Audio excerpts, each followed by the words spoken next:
Shalom, selamat pagi untuk kita semua. Kembali lagi di Renungan Singkat Jemaat Yosodipuro. Dan saat ini saya rindu untuk membagikan berkat Tuhan melalui renungan singkat di pagi hari ini. Namun sebelum itu, mari kita berdoa.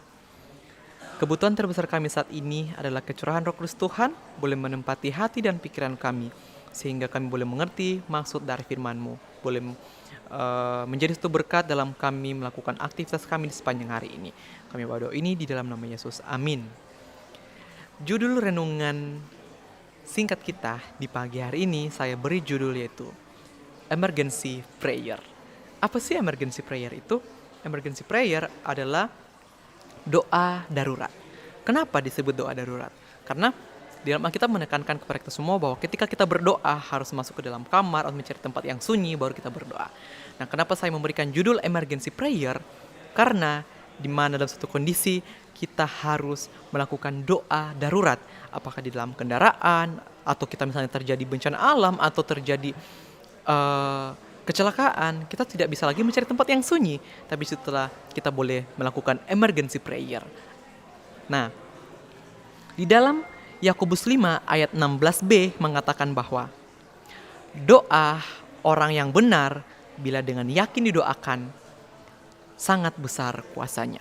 Jadi, jika kita berdoa dengan yakin, maka sangat besar kuasanya.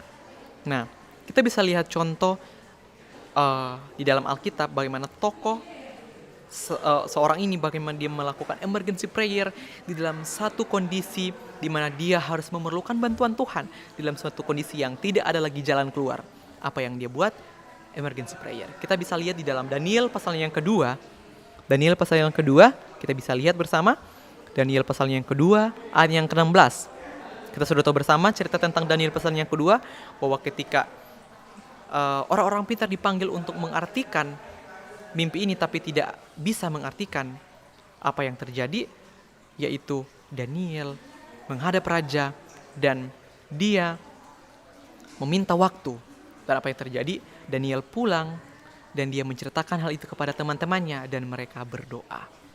Untuk apa? Supaya minta kasih sayang Tuhan untuk mengartikan mimpi tersebut. Ayat yang ke-16. Maka Daniel menghadap raja dan meminta kepadanya supaya ia diberi waktu untuk memberitahukan makna itu kepada raja. Kemudian pulanglah Daniel ayat yang ke-17 dan memberitahukan hal itu kepada Hananya, Misael dan Asaria, teman-temannya. Daniel 2 ayat yang ke-18 mengatakan seperti ini. Dengan maksud supaya mereka memohon kasih sayang kepada Allah semesta langit mengenai rahasia itu, supaya Daniel dan teman-temannya jangan dilenyapkan bersama dengan orang-orang bijaksana yang lain di Babel. Jadi ketika Daniel diperhadapkan dalam satu kondisi yang tidak ada jalan keluar lagi, apa yang dilakukan? Emergency prayer. Dia berdoa kepada Tuhan bersama dengan teman-temannya supaya meminta hikmat dari sorga untuk diberitahukan arti mimpi itu. Dan apa yang terjadi? Ketika Tuhan menyikapkan rahasia itu kepada Daniel di ayat yang ke-16, ayat yang ke-19, maka rahasia itu disingkapkan kepada Daniel dalam suatu penglihatan malam. Lalu Daniel memuji Allah semesta langit. Ayat yang ke-20 yang terakhir, berkatalah Daniel, terpujilah nama Allah dari selama-lamanya sampai selama-lamanya, sebab daripada dialah hikmat dan kekuatan.